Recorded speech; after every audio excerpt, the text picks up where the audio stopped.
India देख रहे हैं आप और आपके साथ मैं हूं सुरभि तिवारी। वक्त हो चला है राजधानी एक्सप्रेस खबरों का। भीषण सर्दी की चपेट में इस वक्त पूरा उत्तर भारत है। पंजाब में 4 जनवरी से करवट लेगा मौसम। तो 4 जनवरी से वेस्टर्न डिस्टर्बेंस सक्रिय रहेगा और कई इलाकों में बारिश होने की भी संभावना जाहिर की गई है। 12 जिलों में बारिश का ऑरेंज अलर्ट जारी किया गया है। पंजाब में नए साल के उपलक्ष्य पर कई जगहों पर कोल्ड डे रहा। पारा सामान्य से 5.1 डिग्री नीचे दर्ज किया गया। मौसम विभाग ने नए साल के मौके पर कुछ जगहों पर कोल्ड डे की स्थिति रहने की संभावना जताई है। साथ ही 4 जनवरी को पंजाब के मौसम पर एक नया पश्चिमी विक्षोभ असर करेगा, जिसके चलते 3 दिन कई जगहों पर बारिश होने की संभावना जताई गई है। पंजाब के 14 शहरों का पारा 15 डिग्री से नीचे दर्ज किया गया है। सबसे कम 5 डिग्री का पारा भटिंडा का दर्ज किया गया है। गौरतलब है कि जब न्यूनतम तापमान 10 डिग्री से नीचे पहुंच जाता है और अधिकतम पारा भी सामान्य से 4.5 डिग्री से 6.4 डिग्री नीचे गिर जाता है, तो अमृतसर का अधिकतम तापमान 13.0 डिग्री, लुधियाना का 14.2, पटियाला का 13.1, पठानकोट का 11.2, भटिंडा का 14.4 डिग्री, बरनाला का 13.3 डिग्री दर्ज किया गया है। और वहीं अमृतसर की बात करें तो अमृतसर का न्यूनतम तापमान 9.0 डिग्री, लुधियाना का 4.4 डिग्री, पटियाला का 8.9 डिग्री, पठानकोट का 8.9 डिग्री, फरीदकोट का 6.0 डिग्री दर्ज किया गया है।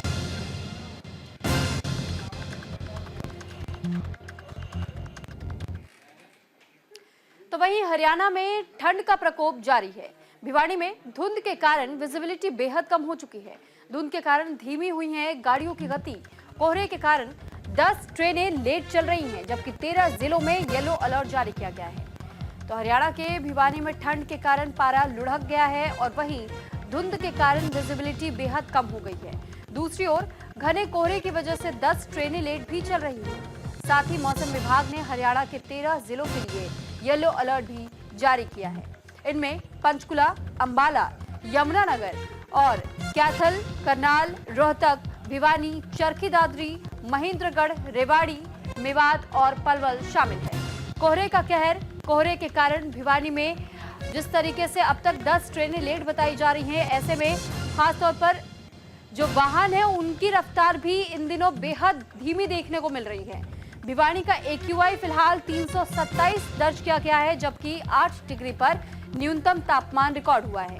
13 जिलों में कोल्ड डे का येलो अलर्ट जारी किया गया। किसानों को फिलहाल धुंध का फायदा मिलता हुआ जरूर दिखाई दे रहा है। विजिबिलिटी महज 20 मीटर की रह गई है।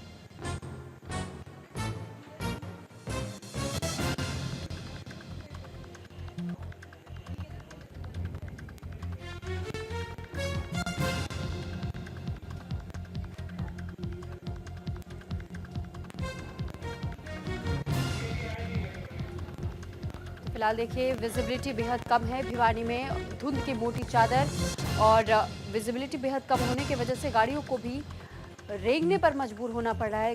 अपने वाहन की रफ्तार धीमी करनी पड़ रही है। फिलहाल कड़ाके की ठंड का सितम इस वक्त आम लोगों को झेलना पड़ रहा है। जहां आप पहाड़ों पर देखेंगे भारी बर्फबारी है, तो वहीं मैदानी इलाकों में इस वक्त बेहद कम तापमान।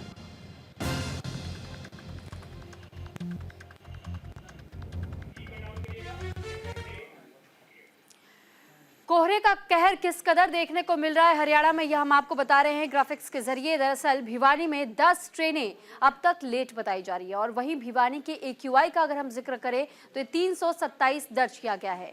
8 डिग्री पर इस वक्त न्यूनतम तापमान भिवानी का बताया जा रहा है और 13 जिलों में कोल्ड डे का येलो अलर्ट भी जारी किया गया हरियाणा को लेकर। किसानों को फिलहाल धुंध के वजह से, क्योंकि मॉइस्चर जमा हो जाता है धुंध में भी, और इस वजह से फसलों को यहाँ नुकसान होता हुआ नजर नहीं आ रहा है। यहाँ विजिबिलिटी की अगर बात करें तो महज 20 मीटर की विजिबिलिटी बताई जा रही है, यानी बेहद कम, और इसी वजह से इस वक्त वाहनों को भी रेंगने पर मजबूर होना पड़ रहा है।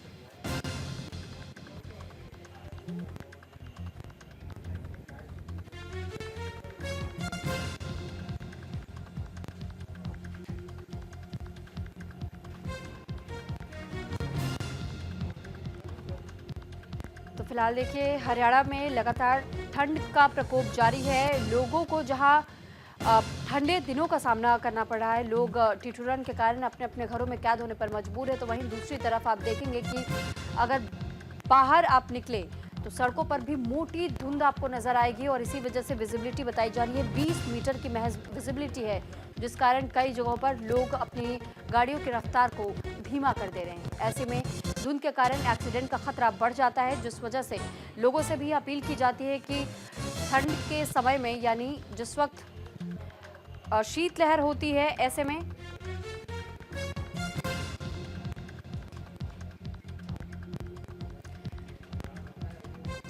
तो हमारे साथ वीना अरोड़ा जुड़ चुके हैं यमुनानगर से और साथ ही हमारे साथ लुधियाना से जुड़े हैं गीतांशु सेजवाल। सबसे पहले वीना, मैं आपके पास आ रही हूं और मैं आपसे जानना समझना चाहूंगी कि इस वक्त जहां आप मौजूद है वहां पर ठंड किस कदर हावी है, लोग कितने परेशान, उनके लिए व्यवस्थाएं कैसी की गई हैं? अगर हम ठंड की बात करें तो जैसे जनवरी का लेट बारिश थी, लेकिन इससे पहले दिसंबर में ही ठंड ने जो अपना तांडव वो दिखाना शुरू कर दिया था। अभी तक 5:30 ही हुए हैं और तस्वीरें आप मेरे पीछे देख सकते हैं। महिलाओं की जो लंबी कतारें हैं, 5:30 बजे की जो गाड़ियां काम लगना जो है वो शुरू हो गया है। अगर हम ठंड की बात करें, ठंड के चलते जो हालात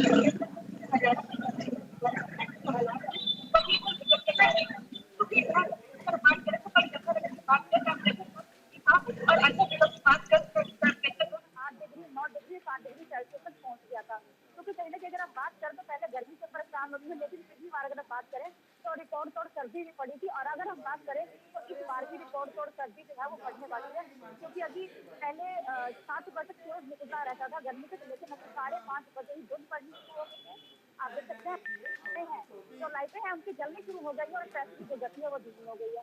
ऐसे में जो आम नागरिक है, जो गरीब लोग सड़कों के किनारे रहते हैं, अब देखिए ना किस तरह के शेल्टर होम की व्यवस्था है, ना ही किसी भी तरह की व्यवस्था उनके लिए प्रशासन की ओर से की गई है। ठीक है, ऐसे में लौट रही हूँ वीना, मैं आपके पास गीतांशु का रुख मैं करूंगी। गीतांशु, अभी जैसे हमने देखा यमुनानगर का हाल बता रही थी सहयोगी वीना, उन्होंने ये बताया कि कई जगहों पर जहां रैन बसोरी की सुविधा होनी चाहिए वो नजर नहीं आ रही है, नदारद है। अलाव का सहारा ले रहे लोग यहाँ अलग अलग जगहों पर, लेकिन उसकी भी व्यवस्था बहुत जगहों पर नहीं है। तो क्या ऐसा ही है आलम इस वक्त लुधियाना में भी देखने को मिल रहा है या वहां पर व्यवस्थाएं दुरुस्त है?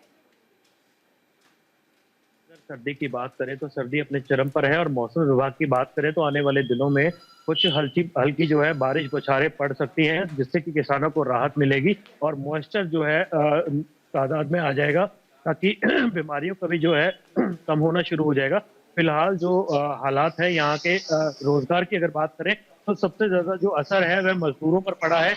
उनकी जो मजदूरी है वह कम हुई है, सर्दी के कारण उनको काम नहीं मिल रहा है और उनका जो कहना है कि सरकार की तरफ से उनको कोई फिलहाल आम तरीके की सुविधाएं जो है नहीं मिल रही है, क्योंकि उनका काम बंद हो चुका है और घर चलाना जो है बेहद मुश्किल हो चुका है और लोगों का जनजीवन जो है इस वक्त थम सा गया है। ट्रैफिक काफी थम गया है यहाँ पर।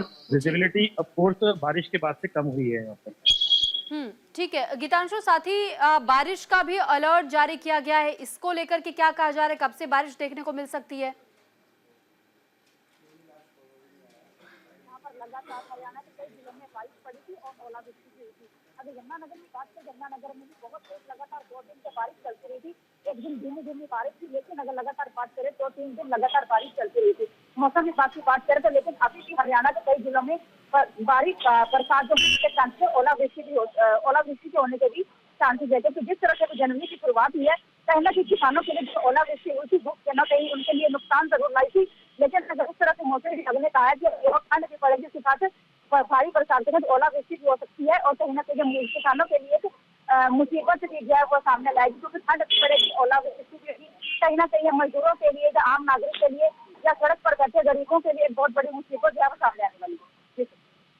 वीना, लौटूंगी मैं आपके पास। गीतांशु, जिस तरीके से अब तक हमने देखा है कि जब भी ठंड का मौसम आता है, आपने भी इस बात का जिक्र किया कि लोगों के लिए रोजगार की व्यवस्था भी कम हो चुकी है, खासतौर पर जो लोग अगर सड़कों पर सोते हैं, ऐसे में उन लोगों के लिए क्या कोई व्यवस्था की गई है? क्या उनके लिए कंबल वितरण का कोई ऐसा कार्यक्रम आपने अब तक देखा, या फिर रैन बसेरों के लिए कोई पनाह उन्हें दी जा रही है? इस तरीके की व्यवस्थाएं की जा रही हैं क्या? जो लोगों की मदद करते हैं वह फिलहाल थोड़े बहुत आने शुरू हो गए हैं सड़कों पर, थोड़ा बहुत उनका चलन जो है लोगों की मदद के लिए आगे आया है। मगर आमतौर पर सरकार का जो है यहाँ पर बेहद ही खराब रवैया है। रैन बसेरों की बात करें या फिर सड़कों पर जो लोग हैं उनकी अगर मदद की बात करें तो ना तो जो पुलिस है जो यहाँ पर हूटर बजाती हुई घूमती है किसी तरीके की मदद करती है, ना ही कोई लोग आकर उन्हें अपने रैन बसेरे की तरफ लेकर जाते हैं, ना कोई ऐसी व्यवस्था फिलहाल सरकार की तरफ से बनाई गई है ताकि उनको जो है बेहद अच्छी मदद मिल सके, रात को वह ठंड से जो है ना परेशान हो। और जो है इस तरीके की मदद कोई नहीं देखी गई है फिलहाल। ठीक है गीतांशु और वीना, आप दोनों का बहुत धन्यवाद तमाम जानकारी हम तक पहुंचाने के लिए। हालांकि देखिए सर्दी का सितम इस कदर है कि लोग अपने घरों में दुबकने को मजबूर हैं। गाड़ियां सड़कों पर रेंगती हुई नजर आ रही है, लेकिन दूसरी तरफ ये बताया जा रहा है कि सरकारों की ओर से, प्रशासन की ओर से जो तमाम व्यवस्थाएं होनी चाहिए वो अभी भी पूरी तरह नहीं दिखाई दे रही है। लोग उससे भी अछूते नजर आ रहे हैं। जी ਜੇ ਅਸੀਂ ਕਰੰਟ ਵੈਦਰ ਕੰਡੀਸ਼ਨਸ ਦੇਖੀਏ ਤਾਂ ਕੋਲਡ ਡੇ ਕੰਡੀਸ਼ਨਸ ਚੱਲ ਰਹੀਆਂ ਨੇ, ਜਦੋਂ ਕਿ ਨਾਈਟਸ ਥੋੜ੍ਹੀਆਂ ਵਾਰਮਰ ਚੱਲ ਰਹੀਆਂ ਨੇ। ਜਿਵੇਂ ਕੱਲ੍ਹ ਦਾ day time temperature 12.8 degree centigrade record ਕੀਤਾ ਗਿਆ, ਜਿਹੜਾ ਕਿ ਨੋਰਮਲ ਤੋਂ ਲਗਭਗ 4.9 ਡਿਗਰੀ ਸੈਂਟੀਗ੍ਰੇਡ ਨੀਚੇ ਹੈ। ਇਸੇ ਤਰ੍ਹਾਂ ਅੱਜ ਦਾ minimum temperature 7.6 degree centigrade record ਕੀਤਾ ਗਿਆ, ਜਿਹੜਾ ਕਿ ਨੋਰਮਲ ਤੋਂ ਲਗਭਗ 2.3 ਡਿਗਰੀ ਸੈਂਟੀਗ੍ਰੇਡ ਉੱਪਰ ਹੈ। ਸੋ ਅਸੀਂ ਦੇਖ ਸਕਦੇ ਹਾਂ ਕਿ ਡੇਜ਼ ਜਿਹੜੇ ਕਾਫੀ ਕੋਲਡ ਚੱਲ ਰਹੇ ਨੇ, ਜਦੋਂ ਕਿ ਨਾਈਟਸ ਸਲਾਈਟਲੀ ਵਾਰਮਰ ਚੱਲ ਰਹੀਆਂ ਨੇ नॉर्मल कंडीशंस तो। और इस बीच भटिंडा से एक मामला आपको बताते हैं जो हनी ट्रैप से जुड़ा हुआ है। दरअसल हनी ट्रैप में फंसा बीएसएफ का रिटायर्ड जवान, 2 महिलाओं ने झांसे में लेकर बनाया वीडियो ब्लैकमेल कर 90,000 रुपए ठगे गए हैं। तो पुलिस ने 6 लोगों पर मामला दर्ज कर लिया है। एक महिला सहित 4 लोग अब तक गिरफ्तार किए जा चुके हैं। बठिंडा में बीएसएफ के एक रिटायर्ड जवान को हनी ट्रैप में फंसाकर उसकी वीडियो बना ली गई और ब्लैकमेल करते हुए उससे 90,000 की ठगी को अंजाम दिया गया। मामले में कोतवाली पुलिस ने पीड़ित के बयान पर 6 लोगों के खिलाफ केस दर्ज किया। कोतवाली पुलिस को दिए गए बयान में रिटायर्ड जवान ने बताया कि लोगों ने अपने जाल में फंसाकर वीडियो बनाकर उसे ब्लैकमेल कर 60,000 रुपए की मांग की। जब उसने नकदी नहीं होने की बात कही तो उन्होंने वीडियो को सोशल मीडिया पर वायरल करने के साथ पुलिस के पास उसके खिलाफ केस दर्ज करवाने की भी धमकी दी। पीड़ित का एटीएम कार्ड लेकर के उसमें से 90,000 रुपए निकाल लिए गए। पुलिस ने मामला दर्ज करने के बाद एक महिला सहित 4 लोगों को गिरफ्तार भी कर लिया है, जबकि अन्य आरोपियों की गिरफ्तारी के लिए पुलिस अभी भी छापेमारी कर रही है। कल साडे थाणा कोतवाली ਦੇ ਏਐਸਆਈ ਗੁਰਮੇਲ ਸਿੰਘ थाणे कोतवाली हाਜ਼ਰ ਸੀ ਤਾਂ ਉਹਦੇ ਕੋਲ ਜਿਹੜਾ ਸੀਗਾ ਇੱਕ ਗੋਰਖਾ ਰਾਮ ਜਿਹੜਾ ਵਾਸੀ ਬਾੜਮੇਰ ਰਾਜਸਥਾਨ ਦਾ ਰਹਿਣ ਵਾਲਾ ਹੈ, ਜੋ ਅਬੋਹਰ ਵਿਖੇ ਕਿਰਾਏ ਦੇ ਮਕਾਨ ਦੇ ਵਿੱਚ ਰਹਿ ਰਿਹਾ ਹੈਗਾ, ਜੋ ਬੀਐਸਐਫ ਤੋਂ ਰਿਟਾਇਰ ਹੈ। ਉਹ ਆਪਣੇ ਕਿਸੇ ਦੋਸਤ ਨੂੰ ਛੱਡਣ ਦੇ ਲਈ ਰੇਲਵੇ ਸਟੇਸ਼ਨ ਤੇ 28 ਤਰੀਕ ਨੂੰ ਆਇਆ ਸੀਗਾ। ਜਦੋਂ 28 ਤਰੀਕ ਨੂੰ ਰੇਲਵੇ ਸਟੇਸ਼ਨ ਤੇ ਆਇਆ ਸੀ ਤਾਂ ਆਪਦੀ ਉਹਨੂੰ ਚੜਾ ਕੇ ਆਪਦੇ ਦੋਸਤ ਨੂੰ ਟ੍ਰੇਨ ਤੇ ਜਿਹੜਾ ਸੀ ਉਹ ਬਾਜ਼ਾਰ ਦੇ ਵਿੱਚੋਂ ਸਮਾਨ ਵਗੈਰਾ ਖਰੀਦਣ ਚਲਾ ਗਿਆ। ਉਸ ਤੋਂ ਬਾਅਦ ਉਹ ਮੋਬਾਈਲਾਂ ਦੀ ਦੁਕਾਨ ਤੋਂ ਕੋਈ ਕਵਰ ਵਗੈਰਾ ਪਾ ਕੇ ਜਦੋਂ ਬਾਹਰ ਨਿਕਲਿਆ ਤਾਂ ਉਹਨੂੰ 2 ਲੇਡੀਜ਼ ਐਕਟਿਵਾ ਤੇ मिली। तो नंगल चंडीगढ़ ऊना हाईवे पर सड़क हादसे की खबर सामने आई, जहां कार और ट्रक के बीच भीषण टक्कर हुई और दोनों में आमने सामने की टक्कर के कारण घायल यात्रियों को राहगीरों ने अस्पताल पहुंचाया है। ट्रक चालक सरिया लेकर के कुल्लू की ओर जा रहा था जिस दौरान ये हादसा हुआ। इस हादसे के दौरान कई लोग घायल हुए। हालांकि स्थानीय लोगों की ओर से मदद का हाथ आगे बढ़ाया गया और उन्हें नजदीकी अस्पताल तक पहुंचाया गया है। तो ये पूरा मामला हम आपको चंडीगढ़ से जुड़ा हुआ बता रहे हैं। नंगल चंडीगढ़ ऊना हाईवे पर सड़क हादसा हुआ जिस दौरान कार और ट्रक के बीच आमने सामने की टक्कर में इस हादसे में कई लोग घायल भी हुए। हालांकि इन घायल लोगों को नजदीकी अस्पताल पहुंचाने का काम वहां के स्थानीय लोगों ने किया।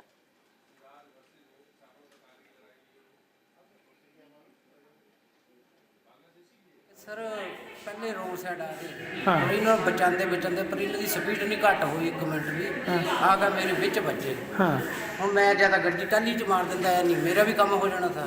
इन्होंने बचाते इन्होंने जरा भी ड्रिंक की, ये रोंग साइड आ रहे थे परे थे ना जी, अपनी ये लैन छड्ड के मेरी साइड आ रहे जिते मैं जाना, मैं फिर भी गड्डी रोक ली, आकर फिर बिच बचे।